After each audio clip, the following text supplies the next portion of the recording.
Hey everyone, I hope everyone is doing well, staying safe and staying healthy.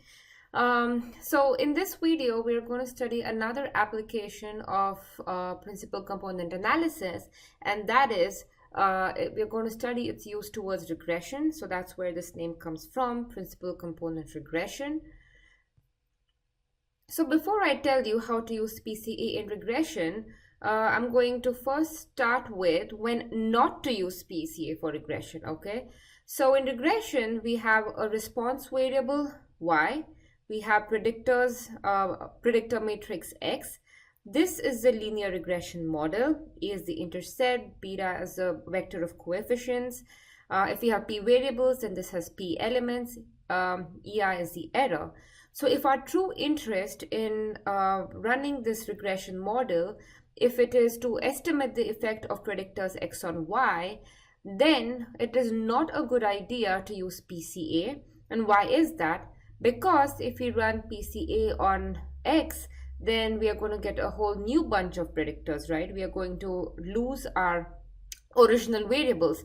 So if our interest is to find out the effect of x on y, it is not a good idea to use PCA, okay? So many times in regression, we have interests other than estimation, right? That is, we might be interested in prediction. In prediction, our goal is to find out this yi hat. Yi hat is the predicted value of yi. A hat is the estimated intercept, beta hat is the estimated coefficients, and xi is the predictor. So if our goal behind regression is prediction, then we may consider using PCA. So PCA can be used in regression to solve two kinds of problems. So one is problems arising due to high dimensional data sets, okay? And what do I mean by high dimensional data sets? That is when your data set has larger number of predictors than the sample size, that is p is greater than n. This is a high dimensional data set. Also, you can have issues arising due to collinearities, and you can use PCA to address this issue as well. So in this video, we will study how PCA can be used to address both of these issues, starting with the high dimensional data problem.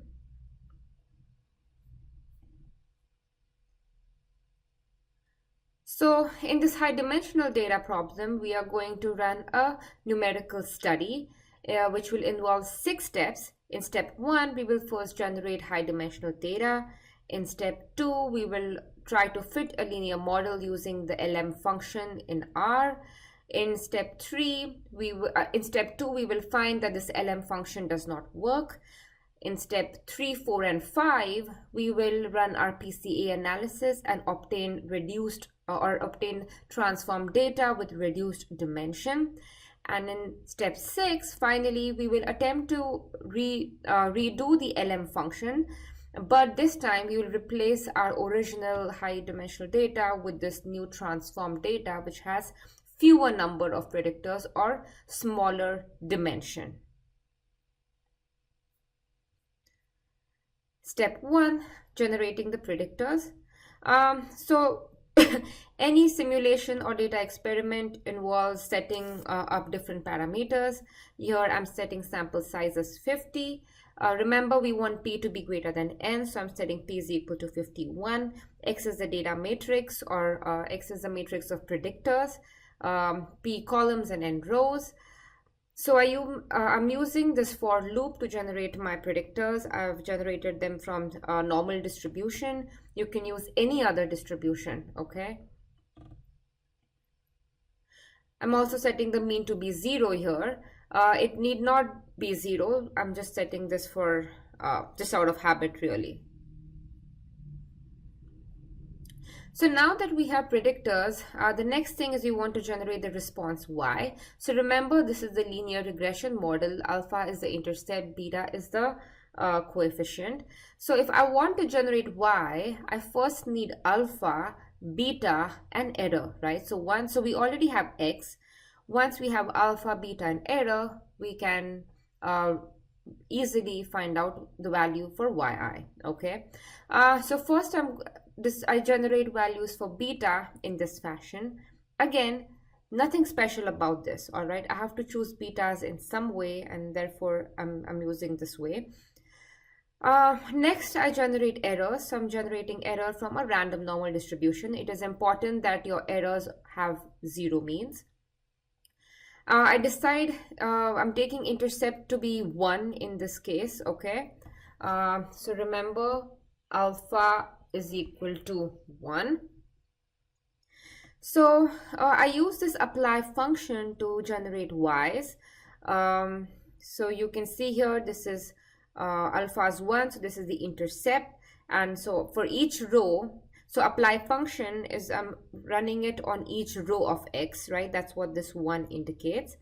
So for each row of x, I implement 1 plus the cross product of beta times that row of x plus error.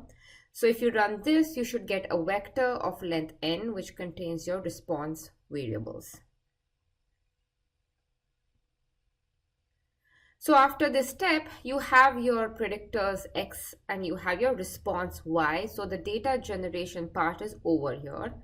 So in step 2, we try to fit a linear model. So I use this inbuilt function in R, lm, y tilde x. And you can see that this lm function does not run. So NA means these values are not available. So we are now going to attempt to correct this issue with using PCA. So in step 3, we implement PCA using the PRCOM function. We scale the variables, no harm in scaling them, remember. So on this slide, you have the scree plot. X-axis is the number of principal components. Y-axis is the variance explained by the number of components.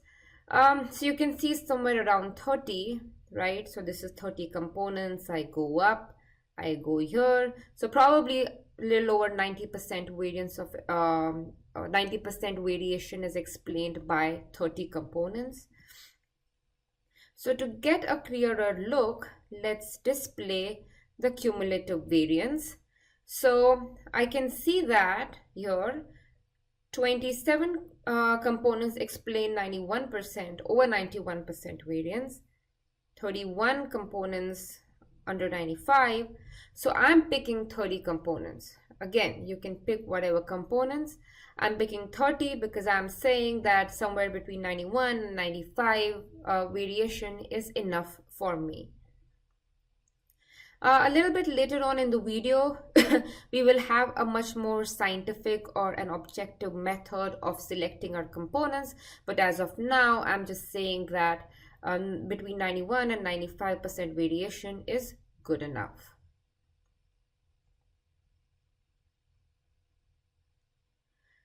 In step 5, we obtain the transform data. So A is the rotation matrix. I've decided to take 30 components. So therefore, this is my x new is my transformed data. So this is my transformed x, and that's why I'm calling it as x underscore new. Okay.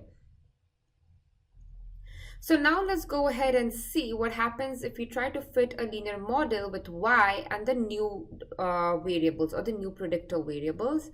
And you can see that at least this runs. Now, whether this makes sense or how well it runs is a different issue, but we can see in this slide that LM was able to run successfully. So the question is, does it make sense or is the model really working? So remember, our goal was prediction, right? So what I'm going to do is I'm going to obtain predicted values of y from my estimates. That is, remember, this is the equation. Y hat is alpha hat plus beta hat transpose times x. This is, I forgot the I is there. So I'm implementing this equation using this apply function. So y pred are my predicted values of y obtained from my estimates. And this pred error is the prediction error. So prediction error is the predicted values minus the original values, the difference between them squared. Remember, we want to always square the error. So the prediction error in this case is 0.29. So this is not terrible, okay? So maybe the model isn't too bad and it is kind of working. But was this the best way to evaluate the model?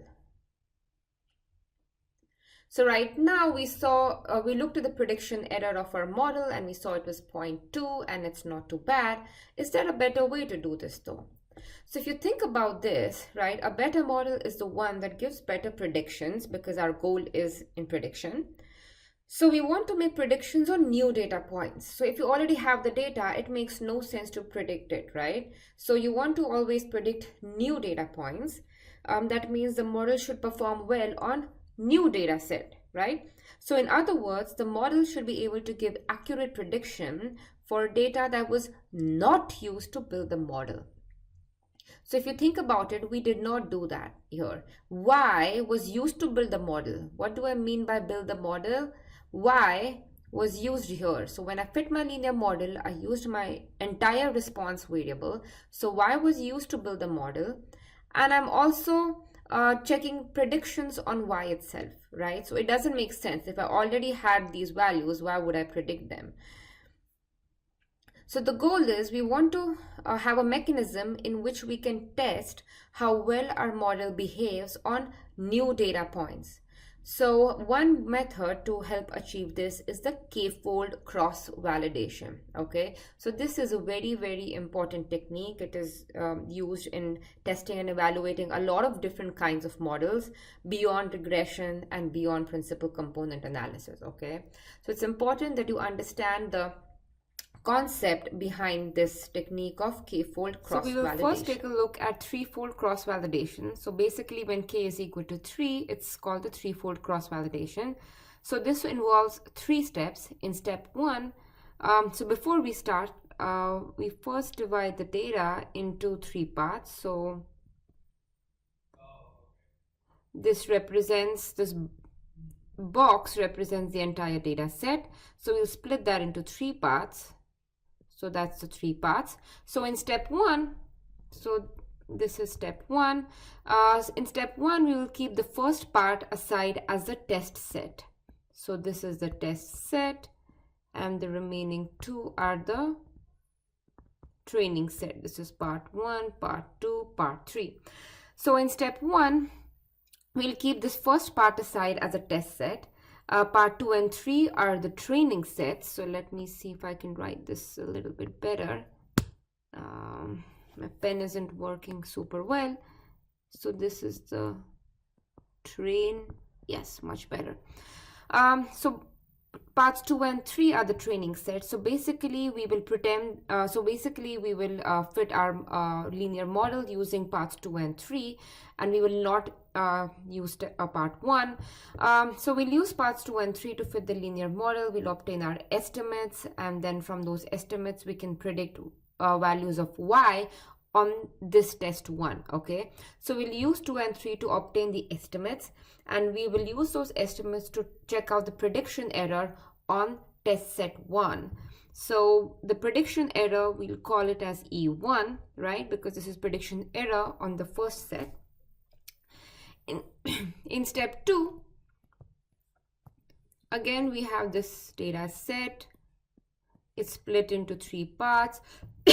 Now in step 2, we'll keep the second part aside as the test set. So this is the test set. That means part 1 and part 2 are the train set. Sorry, part 1 and part 3 are the training set. So again, we will estimate our coefficients using data from part 1 and part 3. Once we obtain the estimates of coefficients, then we'll obtain the predicted values of Y on the second part, which is the test set, and we'll call that prediction error as E2. And finally, in the third step, that's step 3, we will keep the last or the third part as a test set, and the first 2 will be the train set. So we will obtain our estimates based on the data points that are in parts 1 and part 2. Once you obtain the coefficients, we will check out the prediction errors on this test set, and then we'll call this as E3. So now at the end of this, I have 3 errors, right? E1, E2, and E3. These are my prediction errors. So the next step is we'll take average of these errors, right? So E1 plus E2 plus E3, right, divided by 3, and I'll call this as my cross-validation error. So CV error, okay? So we have this one final error number at the end of these 3 steps, and that is the cross-validation error. So to make this process more general, so to talk about Kfold cross-validation, we will divide our data into K-folds or K-groups. So each group is a fold. But before we do this step, it's a good idea to shuffle our data set randomly. It's pretty much like you shuffling your deck of cards before you play a card game, okay? So you shuffle the data set, you create your K-folds or K-groups, then this will involve K-steps now. So at each step, you'll take at the ith step, you'll take the ith fold out as a test set. Then you'll combine the remaining groups and you'll call those as the training set. You'll fit your model on the training set. You will obtain your estimates. You will check the prediction error, right, for the ith test set, and you'll call that as EI now. So at the end of all of these K steps, we have these K errors. We will take their average and we will call this as the cross-validation error. So why do I have this 30 here? Remember, we had chosen 30 principal components. So I'm fitting this model using 30 principal components, and this is to remind us of that fact, okay? So at the end of this Kfold cross-validation process, I have the cross-validation error for 30 components. So coming back to this important question, was 30 the best choice of principal components really? Should we instead go for 25 or maybe 35 principal components? So we can use this Kfold cross-validation to determine the optimal number of principal components in a more objective fashion, okay? So it's quite simple really. So suppose I'm interested in 25 number of principal components. So I select 25 principal components. I carry out this entire, say, 5-fold or 3-fold or 10-fold cross-validation, and I obtain the cross-validation error. I'm going to call it as CV error 25. Then I select 35 number of components. Then I do this whole cross-validation business again, and I get cross-validation error. I call it as CV error 35. And then all I have to do is compare CV error 30, CV error 25, CV error 35, and whichever one has the lowest errors, I pick that as my number of principal components. So how do we execute this in R, okay? So there is this package in R called CV tools. Or a library in R called CV tools. You can use this to make fold or create folds in your data set. And I've built a function which will execute the cross-validation for you. So you'll find it in this file called crossvalidation.r. You should find this file on Canvas. So basically it is this file that needs the CV tools, okay? So in this file I've written the code that will create folds and do the entire cross-validation process, okay? All right, so remember X was the original data set, right? The high dimensional data set. A was the rotation, and X new is the transformed data, okay? The question is, now we are going to see how do we execute this selection of principal components using cross-validation in R. So I create PC is my candidate candidates for number of principal components. So basically I want to choose which is the best number of PCs from this grid or these values. Okay. So so remember I want to calculate the cross-validation error for each of these numbers, right? For each of these elements in the PC. So I'm going to store all of these errors in this vector called CV error. So this is going to store cross-validation errors for each of the principal components. I'm initializing it to null. So basically I run a for loop. It goes from the first element in here to the last element in here. So you can calculate the cross-validation error using this CV function. It's in this cross-validation file. So the first argument is k, so I'm running a 5-fold cross-validation here. If you change it to 10 or 3, it will be a 10 or 3-fold cross-validation. Then the second argument is my response.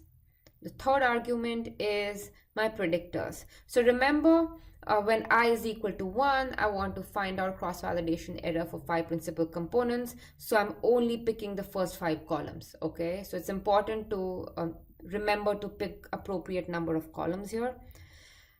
So I'll post another video explaining what this CV function is doing, but for now, keep in mind that it's doing all of the cross-validation steps that I explained earlier. So this CV error will have all of the errors basically, and if you plot it, so let me go to the next slide. So you can see that this is the plot, and I want to, okay, so you can see that CV error is about 4.5, and then it drops down, goes up, goes back down. So basically I want to pick principal components for which I have the least amount of error, and it seems to be 35 here.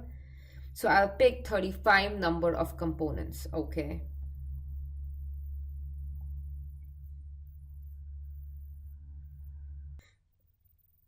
So now we move on to see how to use PCA to address issues arising due to collinearities in the data set. So first of all, what is collinearity? So this is basically when your predictor variables or your independent variables, same thing. So when your independent variables are highly correlated, say I have a variable which is a linear function of the other variables, right? Then we can say that we have this issue of collinearity. This can also be reflected in correlation. So if some of the variables are highly correlated, then you may have collinearity issues in it. This also means that there's some redundant variables in your data set, okay? So to see how to use PCA for this, again, we will run an experiment which will involve 6 steps. Step 1, we will generate collinear data. In step 2, we will try to use the linear model function in R, but we will find that this does not work. In 3, 4, and 5, we will use PCA on the predictor variables to get new transform data. Now we know that data or the transform data from coming out from the PCA is uncorrelated, so remember that.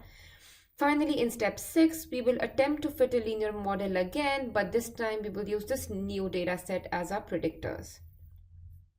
So step 1, my sample size is 500, P is just 5. So remember, I have just 5 variables. So this is definitely, there's no high dimensional data situation happening here. So K going from 1 to P minus 1. So for my first 4 variables are generated in this loop. Okay, so my X has P columns, that is 5 columns and then rows, but I'm just generating 4 columns in this loop. So the last variable or my last column I'm saying is the average of the first 4 columns. That is what is going on here. I have used this apply function and you can see so apply, I have the first 4 columns of X. 1 means I'm applying this row wise and I'm calculating the mean. So I'm calculating the mean of the first 4 columns, and that is my last variable. So this variable is causing this entire problem of collinearity here, right? Because this is a function or a linear function of my first 4 variables. So I have my predictor variables. I can look at correlation. You can see that the fifth variable has high correlation with all of the other variables. This is, of course, expected, right? Because fifth variable is just the average of the first four. So it's obviously correlated with all the other variables. So to generate my response, remember, just like the previous case, so this is the regression model. Yi is alpha plus beta times xi. This is plus. So I'm using this apply function to execute this linear regression equation. Betas I'm generating in this fashion. My intercept is equal to 1. And oh, I forgot the error here. There is supposed to be an error term. An error I'm generating from a random normal distribution. Okay, so this part is pretty much similar to what we did before. So step 1 is done. So we basically have response y and predictors x. So we attempt to fit a linear model. So using the LM function. So only part of the output is predicted here. So you can see the rest of the output in the next slide. You can see that I have these NAs. That means my function was not able to run. So we are going to again address this issue using PCA. So use the PRComp function on the predictor variables. Again, safer to scale than not scale. And this is a summary of this principal component analysis.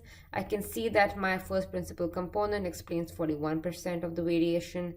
The first two explain 62%. The first three, 81%, and 1%. Oh, sorry, 100%.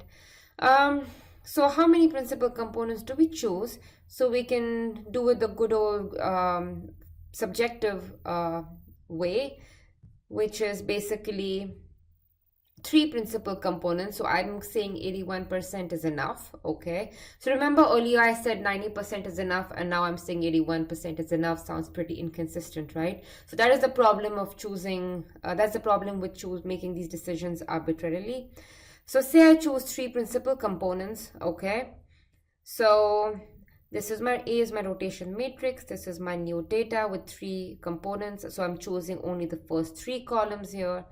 Now I fit this linear model again with this new data set. Remember, this has only 3 components and everything seems to be running fine. Okay.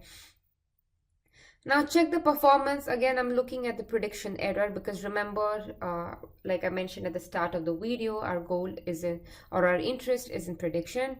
So prediction error is 0.01. This seems pretty okay, but remember, right, I did not use cross-validation. So this is not the right way, okay?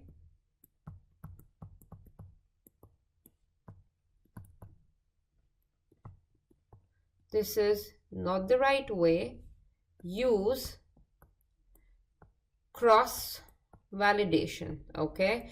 So I'm not going to repeat the cross-validation process again, but basically we can choose, we can set a different number of principal components and make a more objective choice of the principal components. Even if we just decided to go with 3, in terms of evaluating the performance, you would still want to use cross-validation error instead of this prediction error.